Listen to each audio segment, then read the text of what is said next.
దేవుడు మీపై కృప చూపిస్తే మీ శత్రువుల సహితం మీకు కావాల్సింది మీ చేతికిచ్చి వారు అప్పగించి తిరిగి వెళ్ళిపోతారంతే. ఈ మాటలు ఈరోజు నూతన కృప వాగ్దాన కార్యక్రమంలో వాగ్దానములో నుండి కొన్ని విశేషాలు మీ ఆశీర్వాదం కొరకు దేవుడు మాట్లాడుతున్నాడు. పరిశుద్ధాత్ముడు విని మీరు దీవించబడుదురుగాక. బైబిల్‌లో నిర్గమకాండం 12:36లో మీరు గమనిస్తే, యెహోవా ప్రజల ఎడల ఐగుప్తీయులకు కటాక్షము కలుగజేసెను గనక వారు ఇశ్రాయేలీయులకు కావలసిన వాటన్నిటిని ఇచ్చిరి. అట్లు వారు ఇశ్రాయేలీయులు ఐగుప్తీయులను దోచుకొనిరి. ఈ మాటలు వింటున్న ప్రియ సహోదర, సహోదరి, 430 సంవత్సరాలు ఈ దేశములో ఐగుప్తుల చేతుల్లో మన ఇశ్రాయేలీల ప్రజలు, దేవుని పిల్లలు బానిసత్వం, కఠిన చాకిరి, బండ చాకిరి చేయించుకున్నారు. అక్కడ మనం గమనిస్తే వాక్యంలో ఐగుప్తీయుల కొరకు ఇశ్రాయేలీలు ఇటుకలు తయారు చేయాలి. ఐగుప్తీయుల కొరకు వారి పిల్లలను ఇశ్రాయేలీలే దాదులుగా ఉండి వారు చూసుకోవాలి.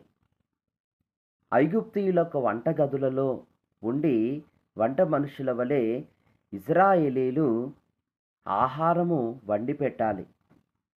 వారి పొలాలన్నిటినీ ఇశ్రాయేలీలు చూసుకోవాలి. రోడ్లు వేయాలి, రాజ్యాన్ని విస్తృతపరచాలి. రకరకాలైన కట్టడాల విషయంలో కఠిన చాకిరి, బానిసత్వం చేయించుకుంటున్నారు.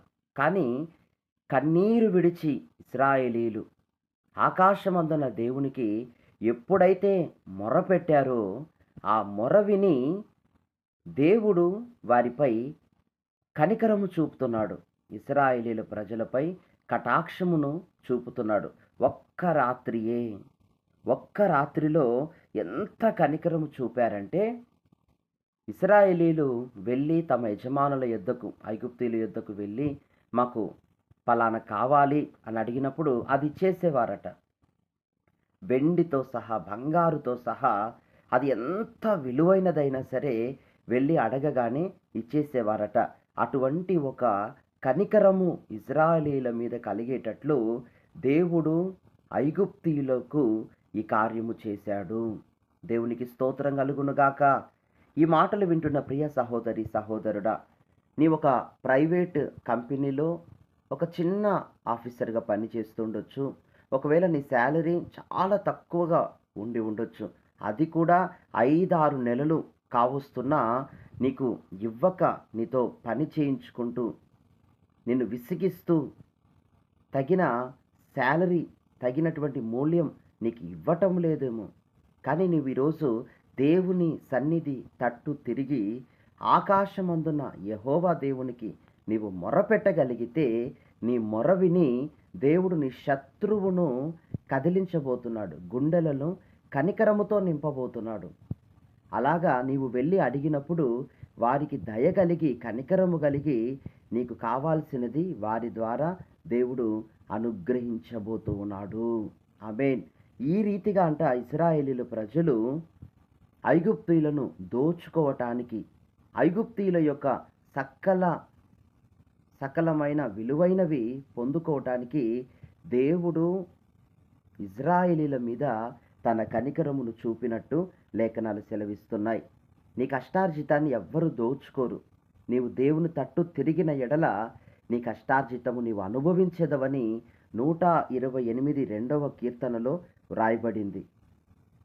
ఐగుప్తి దోషాన్ని దోచుకునే అంతగా ఇశ్రాయేలీయులకు దేవుడు కృపను అనుగ్రహించి ఉన్నాడు. నీ కరువులో సమృద్ధిని నువ్వు చూస్తావు. శత్రువుల ఎదుట ఒక విందును నువ్వు పొందుతావు. ఘనతాస్పదంగా, గౌరవప్రదంగా నీ జీవన శైలి, నీ యొక్క విధానము ఆశీర్వాదకరంగా, ఫలవంతంగా, సమృద్ధిదాయకంగా, ఫైనాన్షియల్గా కూడా ఒక బలమైన సపోర్ట్ నీకు ఉండేటట్లుగా నీ వనరులను దేవుడు ఆశీర్వదించునుగాక. ఆమేన్. God bless you. ఈ మాటలు మీ వినికిడిలో స్థిరపరచబడునుగాక. ఆమేన్.